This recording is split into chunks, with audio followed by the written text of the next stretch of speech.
नमस्कार विद्यार्थी मित्रांनो, टीईटी 2026 चे फॉर्म सुटलेले आहेत. फॉर्म कसा भरावा हा व्हिडिओ आजचा आहे. हा व्हिडिओ शेवटपर्यंत बघा. प्रत्येक मुद्दा समजून घ्या. एखाद्या मुद्द्यावरती तुम्हाला जर अडचण वाटली तर तो अडचणीचा मुद्दा तसाच ठेवून फॉर्म भरू नका. तो अडचण जो आहे, जो प्रश्न आहे तुमचा, तो सॉल्व्ह झाल्याशिवाय फॉर्म भरू नका. सो हा व्हिडिओ बघा. यात काही मुद्दे माझ्याकडे राहिले, तुमच्या काही अडचणी असेल तुम्हाला कमेंट बॉक्समध्ये नक्की टाका. त्याच्यावरती पुढचा व्हिडिओ तुम्हाला 24 तासात नक्की मिळून जाईल. सो आजच्या व्हिडिओमध्ये आपण बघणार आहोत की फॉर्म भरताना कागदपत्रे कोणकोणती लागतात. ॲपियर विद्यार्थी फॉर्म भरता येणार का? तर याचं उत्तर मी आत्ताच देतो. ॲपियर विद्यार्थ्यांना फॉर्म भरता येत आहे, देता येत आहे. मागच्या वर्षी नव्हता, मागच्या पिढीला नव्हता, पण आता फॉर्म भरता येत आहे. टेक्निकल गोष्टी थोड्याशा बघावं लागेल आपल्याला, पण मी तरी इनिशियली तुम्हाला सांगतोय सध्या प्रॅक्टिकली भरता येतोय. बघूया पुढे काय होतंय. माध्यम आणि भाषा विषय कोणता निवडावा, परीक्षा केंद्र आणि फी काय, अर्जाची प्रिंट आउट पण घेऊन ठेवायची, लक्षात घ्या.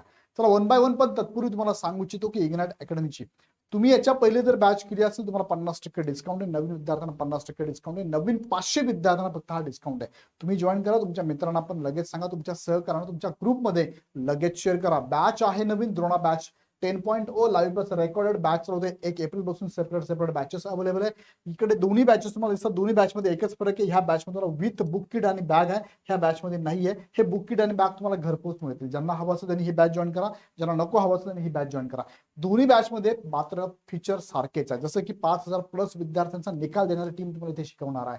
त्या टीमचे पीडीएफ आणि पीपीटी स्वरूपातल्या नोट्स अवेलेबल आहेत. 350 प्लस तुम्हाला topic wise, subject wise full length test available. Doubt clearing session दररोज पण असतात आणि प्रत्येक शनिवारी सुद्धा असतात. त्यानंतर तुम्हाला महा रिव्हिजन सेशन असतात. डाके सरांचा 9वा दिवस, नवी सुरुवात, रिफ्रेशमेंट सेशन पण असतं. हे सगळे फीचर तुम्हाला ह्या बॅचमध्ये लगेच जॉईन करा. बॅचची लिंक, ऍपची लिंक खाली डिस्क्रिप्शनमध्ये दिलेली. कोणाला कॉल करायची गरज नाही, डायरेक्ट जॉईन करा. ऍप ओपन करा, माहिती भरा, ओटीपी टाका, कॅटेगरी निवडा, शिक्षक भरती, त्यामध्ये टीटीच्या बॅचेस आहे, जॉईन करा, बाय नाऊ करा, फीज पेड करा. फीज पेड केल्यानंतर तुम्हाला अर्ध्या तासात तुम्हाला बॅच दिसेल. बॅचमध्येच लाईव्ह सेक्शन आणि कंटेंट सेशन तुम्हाला बघायला मिळेल. लाईव्ह सेक्शन तुम्हाला शेड्यूल पण बघायला मिळणार आहे. सो लगेच जॉईन करा. खाली डिस्क्रिप्शन मध्ये लिंक दिलेली आहे. चला मुख्य मुद्द्याकडे घेऊन जातो. बघा, महाटीटीची वेबसाईट ओपन केली तुमच्यासमोर. ही महाटीटीची वेबसाईट ओपन येते. ओपन झाल्यानंतर तुम्ही काय करायचं, एकतर उमेदवारांचं लॉग इन, इथे एक ऑप्शन आहे. लॉग इन तुम्ही करू शकत नाही कारण तुमचं अजून तुम्ही रजिस्ट्रेशन केलेलं नाही. सो उमेदवारांचं नवीन नोंदणी इथे किंवा इथे क्लिक केलं की इथे पण तुम्हाला ऑप्शन येणार आहे. मग याच्यावरती क्लिक करा. क्लिक केलं की समोर विंडो ओपन होते. विंडोचं नाव आहे नवीन नोंदणी अर्ज. मग यामध्ये तुम्हाला युजर नेम, तुम्हाला जे काय नाव वाटतं, तुम्हाला फॉर एक्झाम्पल तुम्हाला ABC वाटतं, तुमचं नाव टाकून द्या. इथे पासवर्ड सेट करा. पासवर्ड पुष्टीकरण सेम पासवर्ड परत ते टाका. त्यानंतर तुम्हाला 10वीच्या नावाने फॉर्म भरायचा. सगळ्यांना लक्षात घ्या. भले शिक्षक, काही शिक्षिका असतील त्यांचं पतीचं नाव लागलं असेल, पण तुम्हाला फॉर्म भरताना मात्र 10वीच्या नावाने सगळ्यांनाच, ईच अँड एव्हरी सगळ्यांना 10वीच्या नावाने फॉर्म भरायचा. 10वीच्या नावावरती पहिलं नाव तुमचं काय, तुमचं नाव, आडनाव नाही. 10वीवरती कदाचित आडनाव असेल, ते आडनाव नाही लिहायचं, तुमचं नाव. 10वीच्या सर्टिफिकेटवर काय नाव होतं तुमचं, ते नाव इथे लिहायचं. 10वीच्या सर्टिफिकेट वरती वडिलांचं नाव काय होतं ते लिहायचं. 10वीच्या सर्टिफिकेट वरती सरनेम काय होतं ते नाव लिहायचं. नंतर ईमेल आयडी टाकायचा आहे, मोबाईल नंबर टाकायचा आहे आणि इथे ओटीपी पाठवा, सेंड ओटीपी नावावर क्लिक करायचं आहे. नंतर तुम्हाला ओटीपी येणार आहे, मोबाईलला चेक करा किंवा मेल आयडीवर चेक करा. तो ओटीपी इथे टाकायचा आहे, नोंदणी करा, सबमिट करायचं आहे. तुमचं झालं रजिस्ट्रेशन कम्प्लीट. या ठिकाणी तुम्हाला विंडो येते, त्या विंडोवर तुम्हाला दाखवलं जात आहे युजर नेम तुमचा, पासवर्ड तुमचा, कॅन्डिडेट नेम काय, ईमेल आयडी काय आणि मोबाईल नंबर. या प्रोसेसमध्ये हे फार महत्वाचं लक्षात घ्या. तुमचं नाव, मोबाईल नंबर आणि ईमेल आयडी महत्वाचा आहे.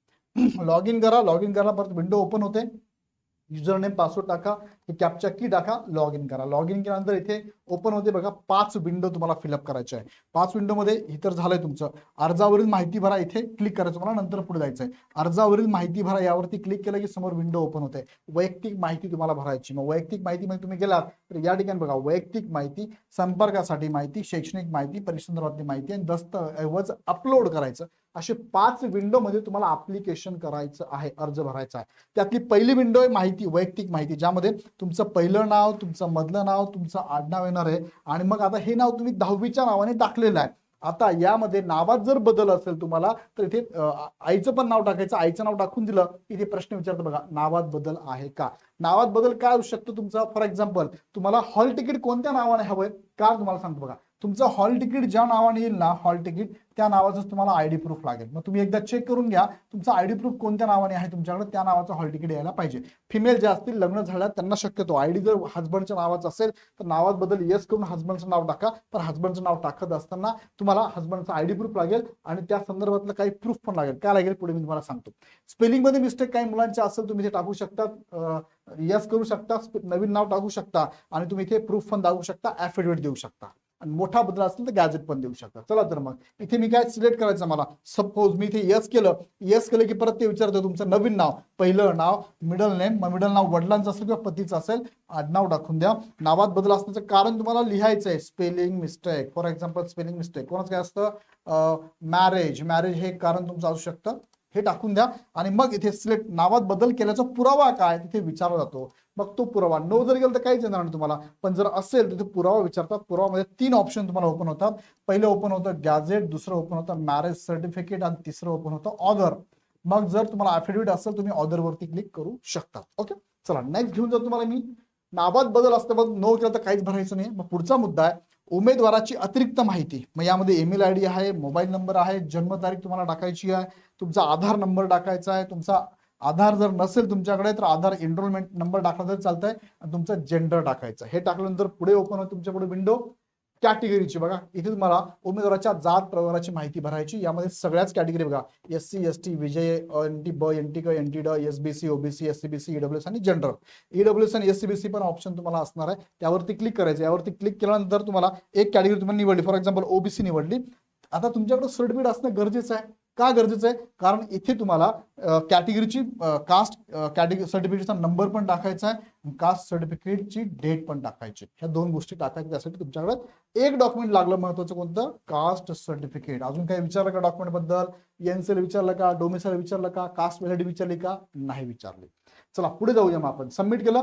दुसरा मुद्दा आहे संपर्कासाठीची माहिती भरायची. तुम्हाला सिंपल तुमचा ऍड्रेस टाकायचा आहे, कुणाला पण टाकतील, ऍड्रेस टाका, सेव्ह करा आणि नंतर पाहूया शैक्षणिक माहिती. शैक्षणिक माहितीमध्ये तुम्हाला काय काय टाकायचं बघा, 10वी टाकायचं आहे, 12वी टाकायचं आहे, तुमचं जर डीएड असेल तर डीएड, तुमचं जर बीएड असेल तर बीएडची माहिती, तुमचं जर पदवी झाला असेल तर पदवीची माहिती, तुमची पदव्युत्तर पदवी असेल तर पदव्युत्तर पदवीची माहिती, किंवा अवांतर काय असेल तर टाकू शकतात. बघा हे तुम्हाला कंपल्सरी केलं त्यांनी, काय, 10वी कंपल्सरी बघा स्टार केलाय.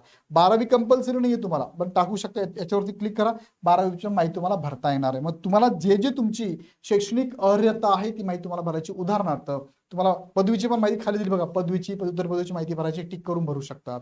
मग इथे माहिती भरल्यानंतर बघा खाली ऑप्शन तुम्हाला दाखवते बघा, 10वी 12वी भरली, पदवीमध्ये पण भरपूर सारे ऑप्शन्स आहेत सिलेक्ट करायचे. BA BCom BSc integrate course असेल किंवा अदर कोर्स असेल त्याची माहिती तुम्हाला इथे भरायची. ओके, पदवीची माहिती भरली, पदव्युत्तर पदवीची पण बघा, MA MCom MSc आणि ऑदर आहे तुम्हाला.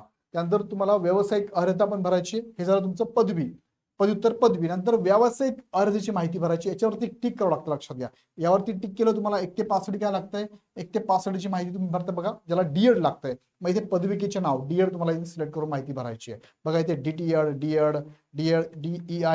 DED ऑदर भरू शकता तुम्ही. या पद्धतीने डीएडची माहिती सिलेक्ट करा. पदविकेचं नाव काय असेल, निकाल बघायचे दाखवताना तुम्हाला फायनल इयर अपियर पण दाखवलं जाते बघा, आणि पास पण आहे. सेम तुमचं पदवीच्या बाबतीत पण आहे, पण मात्र पदवी तुमची पास लागते किंवा 12वी पास लागतो तुम्ही, तर तुम्ही पेपर 1 पेपर 2 देऊ शकता.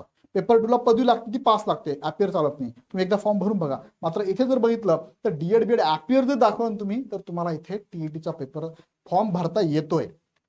आता टेक्निकल एरर आहे की नेमकं काय हे माहित नाही, पण सध्या तरी फॉर्म भरता येतो, लक्षात घ्या. तो याच्यावरती मी अजून एक व्हिडिओ घेतो सेपरेटली.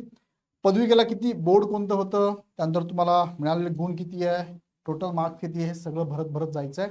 अशा पद्धतीने तुम्ही 1 ते 5 डीएड भरलं की तुमचं जर बीएड असेल तर 1 ते 6 ते 8 साठी बीएडची पण माहिती तुम्हाला इथे भरायची. बघा हे बीएडचे ऑप्शन येतात. अशा पद्धतीने तुम्हाला 10वी 12वी त्यानंतर तुम्हाला भरायचं आहे पदवी पदव्युत्तर पदवी आणि डीएड बीएड माहिती भरल्यानंतर पुढचा विंडो येतोय परीक्षेसंदर्भातील माहिती. इथे परीक्षेसंदर्भातील माहिती भरायची आहे. काय काय भरायचं यामध्ये, सिलेक्ट करायचं परीक्षा केंद्राचा जिल्हा, तुम्हाला कोणता पाहिजे परीक्षा केंद्र ते निवडू शकता. एक्झाम कोणती अप्लाय करायचं ते, माध्यम कोणतं घ्यायचंय हा मुद्दा मी स्टार करतो, महत्वाचा मुद्दा सगळ्यांसाठी. आणि मग तुम्हाला महाराष्ट्र रहिवासी असेल तर यस करायचं. डोमेसाईल मात्र इथे विचारलं जात नाही, लक्षात घ्या. जर नसाल तर इतर राज्यांची माहिती पण तुम्ही टाकू शकता. बघा इथे त्यांनी दिलेलं आहे केंद्र निवडताना महाराष्ट्रातले टोटल सगळे 36 जिल्हे तुम्हाला बघायला मिळतात. त्यानंतर एक्झाम कोणत्या अप्लाय करायचं आहे, 1 ला 2 ला किंवा 1 आणि 2 पेपरला अप्लाय करायचं तुम्ही सिलेक्ट करू शकता तुमच्या अर्हतेनुसार. त्यानंतर तुम्हाला मीडियम बघा किती इथे 1 2 3 4 5 6 7 8 9 मीडियम आहे. कोणतेही मीडियम तुम्ही घेऊ शकतात. यापैकी ऑप्शन तुम्हाला दिलेला आहे. महाराष्ट्र रहिवासी यस करा, इथे हे विचारलं जात नाही. इथे जर नो केला तर इथे विचारतात तुम्ही कोणत्या राज्याचे आहात. त्यानंतर भाषा विषयाबद्दल बघा याच्यावरती सेपरेट व्हिडिओ मी घेतलेला आहे, ते लक्षात घ्या. लँग्वेजचे जे पेपर आहेत ना हे कोणते येतात लँग्वेजचे पेपर, तर लँग्वेजचे पेपर असे येतात तुम्ही इथे जी भाषा निवडतात बघा, माध्यम जे निवडतात विशेषतः बघा काय इथे पण सेम तोच ऑप्शन आहे. माध्यम तुम्ही काय निवडतात, सपोज माध्यम तुम्ही जर हिंदी निवडला तर भाषा 1 आणि भाषा 2 हे पेपर कोणते येणार आहे तुमचे, इथे हिंदी येणार आहे, इथे मराठी ऑब्लिक इंग्लिश येणार आहे. दोघांपैकी एक तुम्ही घेऊ शकता. ज्यांना ज्यांना इंग्लिश स्किप करायचं आहे त्यांनी माध्यम काय निवडावं, त्यांनी माध्यम हिंदी निवडावं. ज्यांना इंग्लिश आणि मराठी पाहिजे त्यांनी माध्यम मराठी इथे निवडू शकतात. इथे मराठीचा पहिला पेपर आणि इथे इंग्लिशचा पेपर सेकंड आहे. ज्यांना माध्यम इंग्लिश निवडायचं इंग्लिश घेऊ शकता, इंग्लिश पहिला पेपर दुसरा मराठी पेपर असणार आहे. ज्यांना उर्दू निवडायचं त्यांनी माध्यम उर्दू निवडावं, उर्दूचा पहिला पेपर आणि उरलेला पेपर मराठी किंवा इंग्लिश मध्ये असणार आहे. आणि उरलेले इतर अदर जे सब्जेक्ट्स आहे ना म्हणजे लँग्वेजचे सोडले तर तुम्ही कोणतेही माध्यम निवडा, तुम्ही हिंदी निवडा, तुम्ही उर्दू कोणतेही माध्यम निवडा, अदर क्वेश्चन पेपर तुमचा मराठी प्लस इंग्लिश दोन्ही मीडियम मध्ये असणार आहे. फक्त उर्दूला अपवाद आहे. उर्दूला इतर उरलेले जे सब्जेक्ट आहे जसं की बालमानसशास्त्र असेल, गणित असेल तुमचा किंवा परिसर अभ्यास असेल किंवा पेपर 2 मधला सामाजिक शास्त्र किंवा गणित विज्ञान असेल, इतर विषय तुमचे उर्दू आणि इंग्लिश मध्ये असणार आहे जर तुम्ही माध्यम उर्दू घेतलं तर. मात्र इतर माध्यम कोणतेही घ्या तुम्ही, उरलेले सगळे विषयाचे क्वेश्चन्स तुमचे मराठी इंग्लिश मध्येच असणार आहे. ओके, ही सगळी माहिती भरल्यानंतर पुढे आहे दिव्यांग. तुम्ही दिव्यांग असाल तर यस करा, नसेल तर नो करा. यस केल्यानंतर तुम्हाला टाईप इथे भरायचं आहे दिव्यांगत्व काय तुमचं आणि टक्केवारी तुम्हाला 40% किंवा 40%पेक्षा जास्त लागणार आहे. बघा UDID कार्ड पण तुम्हाला लागणार आहे. सगळी माहिती तुम्हाला भरायची आहे. लेखनिक हवा असेल तर यस करू शकता, लिहायला तुम्हाला प्रॉब्लेम असेल तर तुम्ही यस करू शकता. यावरती सेपरेट माझा व्हिडिओ येऊन जाईल लेखनिक किंवा दिव्यांगाबाबतचा, तो एकदा बघून घ्या. त्यानंतर दिव्यांग बघा इथे सगळे दिले त्यांनी ऑप्शन दिले, त्यापैकी एक ऑप्शन तुम्हाला निवडायचा आहे. लेस दॅन 40% किंवा 40% मोर दॅन 40% लागणार आहे तुम्हाला दिव्यांगत्वाचं. नो असेल तर नो करून टाका. इथे एक टिक करायचं तुम्हाला. बघा 2018 TET आणि 2019च्या TET मध्ये गैरप्रकारात तुम्ही नाही आहात असं तुम्ही इथे काय करताय, ऑथराईज करून देताय, लिहून देताय. त्यानंतर जुळे भाऊ असाल तुम्ही तर त्याच्याबद्दलची माहिती भरायची, नाही तर 2 जुळे भाऊ असतात, पेपर भरतो एक, फॉर्म भरतो एक आणि एक्झामला जातो एक, असं नको व्हायला पाहिजे. ती माहिती तुम्ही इथे भरून द्या. त्यानंतर लिंग काय जुळ्या भावांचं ते पण टाकू शकता तुम्ही, भाऊ की बहिणीचे टाकू शकता. जुळ्या भावांची माहिती नसेल तर नो करा. त्यानंतर उमेदवार, आता इथे शिक्षकांसाठी महत्वाचं आहे बघा, जे शिक्षक विद्यार्थी मित्र माझे असतील, शिक्षक मैत्रिणी असतील, ते जे फॉर्म भरत असतील, काही गुरुवर्य लेवलचे आहेत माझ्या, जे फॉर्म भरत असतील ना त्यांना इथे ही माहिती भरायची आहे. यामध्ये तुम्हाला बघा त्यांनी विचारलाय उमेदवार शिक्षण क्षेत्रात कार्यरत असल्याची माहिती. उमेदवार सध्या शिक्षण पदावर कार्यरत आहे का, असेल तर यस करा. प्राथमिक की माध्यमिक तुम्ही निवडायचं आहे तुम्हाला. व्यवस्थापन प्रकार निवडायचा आहे तुम्हाला. व्यवस्थापनाचा प्रकार जर नसेल ऑदर मध्ये असेल तर तुम्हाला मॅनेजमेंटचा टाईप निवडायचा आहे. संस्थेचा प्रकार जर ऑदर मध्ये असेल तर मग संस्थेचा इतर प्रकार पण निवडायचा. इथे ऑप्शन पण दाखवले जातात बघा. प्राथमिक माध्यमिक शिक्षक असेल तुम्हाला, किंवा व्यवस्थापनाचा प्रकार दिला बघा, कोणता जिल्हा परिषद, महानगरपालिका, नगरपालिका, नगर परिषद, समाज कल्याण, आदिवासी विकास, इतर मागास बहुजन कल्याण आणि ऑदर दिलेला आहे. किंवा संस्थेचा प्रकार कोणता आहे, अनुदानित, खाजगी अनुदानित, विनाअनुदानित, अंशतः, स्वयं आणि ऑदर पण दिलेला आहे. सो हे ऑप्शन तुम्हाला निवडायचे आहे. इथे जर तुम्ही काही घेतलं नाही इथे 2 ऑप्शन तुम्हाला निवडावे लागतात. त्यानंतर तुम्हाला आधार कार्ड ओळखपत्रासाठी त्यांनी काय ऑप्शन दिले तुम्हाला बघा, 1 2 3 4 5 आणि वेगळा असेल तर वेगळा पण, म्हणजे आधार, पॅन, ड्रायव्हिंग, वोटिंग आणि पासवर्ड यापैकी कोणताही एक डॉक्युमेंट तुम्ही ID कार्ड म्हणून वापरू शकता. त्याची माहिती तुम्हाला भरायची, त्याचे नाव लिहायचं आणि त्याचा क्रमांक पण इथे लिहावा लागतो. आणि मग शेवट जातो आपण दस्तऐवज अपलोड करणारा डॉक्युमेंट अपलोड करायचे. इथे फक्त तुम्हाला 5च डॉक्युमेंट अपलोड करावं लागतं, मॅक्सिमम मिनिमम 3 किंवा 4.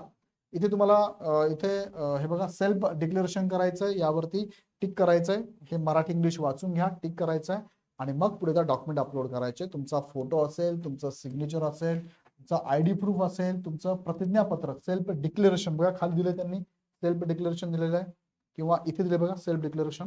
हे स्वहस्ताक्षरित हे तुम्हाला काय करायचं आहे, एक तर इंग्लिशमध्ये एक तर मराठीमध्ये तुमच्या हस्ताक्षरात लिहायचं आहे. साईन करायची लास्टला. बघा यांनी जे सांगितलं तेवढंच करा, बाकी काही करायची गरज नाही. एवढंच लिहायचंय तुम्हाला.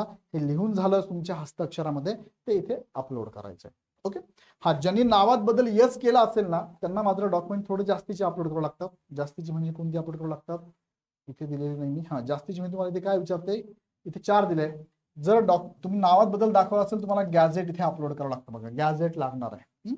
जर नावात बदल असेल तर गॅझेट अपलोड करावं लागतं, किंवा वेगळं काय तुमचं गॅझेट किंवा मॅरेज सर्टिफिकेट. मग नंतर तुम्हाला काय करायचं, इथे शो प्रिव्ह्यू करायचं. शो प्रिव्ह्यू म्हणजे तुमचा पूर्ण फॉर्म तुम्हाला दिसतो. बघा हा वाचून घ्या, व्यवस्थित समजून घ्या, व्यवस्थित भरलेली माहिती बरोबर आहे का सगळं चेक करा. तुमचं शिक्षण प्रॉपर भरलेलं आहे का, डीएड बीएड ची माहिती चेक करून घ्या, व्यावसायिक अर्हता चेक करून घ्या, इतर माहिती, दिव्यांगत्व चुकून कुणाचं यस होतं, चुकून होतं तर तसं होऊ देऊ नका. माजी सैनिकांचं चुकून यस होऊन जातं, नसेल तर एकदा चेक करून घ्या. हे सगळं चेक करून झालं की मग फायनल तुम्हाला काय करायचं आहे, प्रोसीड पेमेंट करायचं आहे. अदरवाईज तुम्हाला एडिट करत असाल तर एडिट ऍप्लिकेशन ऑप्शन क्लिक करायचं आहे. मग प्रोसीड पेमेंटवर गेलात की तुम्हाला पुढे जाऊन पेमेंट करायचं आहे.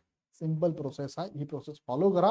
आणि या बाबतीत अजून काही अडचण असेल तर लगेच फॉर्म भरायची घाई करू नका. 16 एप्रिल पर्यंत फॉर्म भरायला वेळ आहे. याच्यावरती मग छोट्या छोट्या मुद्द्यांवरती माझे व्हिडिओ येणार आहे, पण ते मुद्दे मी घेणार आहे. पण तुम्हाला वाटतं की सर ह्या मुद्द्यावरती व्हिडिओ यायला पाहिजे, मला कमेंट बॉक्समध्ये ते मुद्दे टाका. त्याच्यावरती 24 तासामध्ये व्हिडिओ मी नक्की घेतो. आणि जाताना परत एकदा सांगतो, तयारी करायची असेल तर जबरदस्त तयारी करा. जबरदस्त तयारी करायची असेल तर इग्नाइट अकॅडमी निवडा. लगेच बॅच जॉईन करा. 1 एप्रिल पासून बॅच चालू होती. पहिल्या 500 विद्यार्थ्यांना 50% डिस्काउंट आहे. खाली डिस्क्रिप्शन मध्ये ऍप आणि बॅचची लिंक दिली, लगेच जॉईन करा. जुन्या विद्यार्थ्यांना 50% डिस्काउंट आहे.